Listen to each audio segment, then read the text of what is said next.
سلامونه کترمنګ ګوتام رشبه است د کابل غورالیک په جریان کې د کابل زلمی لوبډلې تکړه لوبغاړي ښاغلي علي محمد غضنفر را سره دی. غضنفر لومړی خو ستاسو د لوبډلې بریا لپاره تاسو ته مبارکي وایم، څومره ښه ځلیږي، تاسو ډېر ډېر مبارکي. وعلیکم السلام، مننه تاسو ته او ټولو لیدونکو ته نیکې له احترامات وړاندې کوم. مننه. د خپل پرفارمنس په اړه راته وایه، وکټ هم تر ډېره پورې سخت دی، بیټینګ ته جوړي، تاسو په کوم پلان باندې راځئ، کوم ځانګړي ټریک استفاده کوئ که څنګه چې تاسو بالینګ کوئ؟ هو یقیني خبره ده، وکټ چې دی ډېر د بیټینګ وکټ دی او هر میچ کې 200 پلس رنزونه کیږي. نو زه چې نن راتلم هم بالینګ هغه کوم پلانینګ چې ما کړی و کوم بیټسمنانو خلاف باندې، نو هغه سره زه ډېر ښه رالم او هغه پلانینګ مې عملي کوم ګراوند کې او ریزلټ یې ډېر ښه راکړو.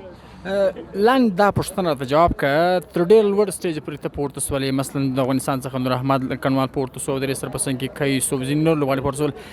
اصلي خواري څه ده؟ لامل څه کیږي چې یو لوبغاړي ډېر ژر پورته کیږي، څومره خواري کاږي؟ نوي ځوانان باید څه وکړي تر څو داسې لوړ سټیج پورته سي؟ خواري او محنت پلان مطابق باید وسی، لکه څه ته غواړې، څه په لټه کې یې، نو د هغه مطابق باید مخکې لاړ شې. که ته غواړې چې زه باید نیشنل ټیم ټچ کړم، نو نیشنل ټیم کې ته باید څنګه و نیشنل ټیم لپاره څه پکار دی، څه رقم بالینګ پکار ده، څه رقم باډي فټنس پکار ده او څه رقم د تا هغه اخلاق طبیعي خبره پکار دی. نو دا شیان دي چې یو کرکټر یو پلیر سپورټسمین په ځان عملي کړي، د ځان د فټنس خیال وساتي او غټ زړه سره راشي، کوم ټیلنټ شي او هغه شو کړي. او یو دا پوښتنه که جواب کړې، د داخلي کرکټ، نړیوال کرکټ او په ځانګړي ډول یو لوی لیګ کې ستاسو تللي یاست، فرق یې څه د پریشر په اساس باندې، د اسبابو د لوازمو د اسانتیا سهولتونو په اساس باندې فرق څه دی په کرکټ کې؟ سهولتونه خو د موږ هیواد په پرتله نورو هیوادو کې ډېر زیات دي، نو هغه د موږ هیواد کې چې کوم سهولتونه دي کم نه دي، نو که دې سهولتونو موږ ښه استفاده وکړو نو موږ ته به ښه سهولتونه نور هم میلاو شي، لکه نورو ملکو کې لیګونو کې نیشنل ټیم کې. نو دا سهولتونه چې کوم اوس موږ ته په لاس راځي په خپل هیواد کې، لکه ګراوند جیم یا نور داسې د کرکټ په مطابق شیان، نو دې نه چې موږ ښه استفاده وکړو موږ ته به ښه سهولت په لاس راځي، ښه کرکټ به په لاس راځي، ښه پلیرانو سره به لوبېږو.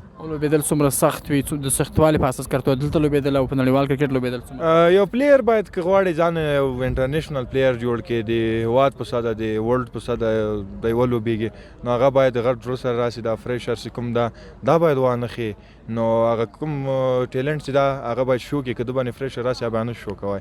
نو د ما ټولو لوبغاړو ته دا خبره ده چې د کوم ټیلنټ ده هغه باید شو کړي، یو پلیر چې ځان انټرنیشنل پلیر جوړوي هغه باید فریشر وانخلي. نړیوال کرکټ سره سره آی پی ایل ته ولاړل، څومره دې پر ځان باور نور ډېر سو؟ او یقیني خبره ده، آی پی ایل یو داسې کرکټ ده چې د دنیا هغه اخري د کرکټ حد ده، نو د هغه سره کرکټ ډېر زیات ښه کیږي او د کرکټ کوم لیول چې ده هغه ډېر زیات جګیږي.